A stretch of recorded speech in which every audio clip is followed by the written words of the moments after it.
So yeah, today was a bit of a lazy day. Just a little bit more touch-up cleaning. I'm pretty well done. I'm going to start reassembling it tomorrow. But today I cleaned the chain. I think I mentioned earlier that the chain was actually in good shape. There wasn't a lot of wear, just a lot of surface rust. So with a lot of elbow grease and I actually used vinegar to clean it. Uh, it it's acidic. It helps to cut the rust.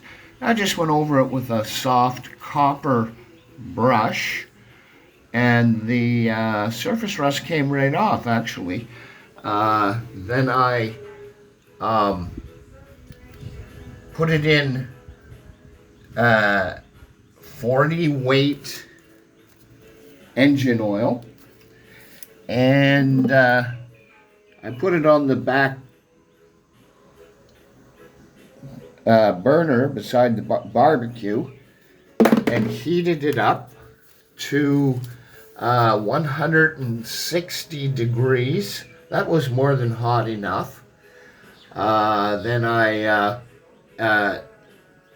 hung it over the container, turned off the heat, of course, and I sprayed it with a silicone grease spray, lithium, and just a light coating, basically to seal the oil into all the nooks and crannies. The reason to heat it, of course, is to make it thinner so that it can get into all the nooks and crannies. So now I'm just letting it cool. Tomorrow I'll take it out and wipe it down really well with a terry cloth towel, and remove all of the excess oil. We don't need it to be dripping.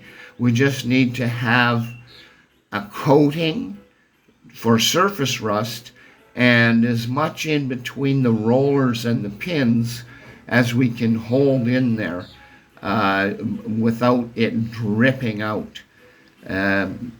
Anyway, that's an old trick.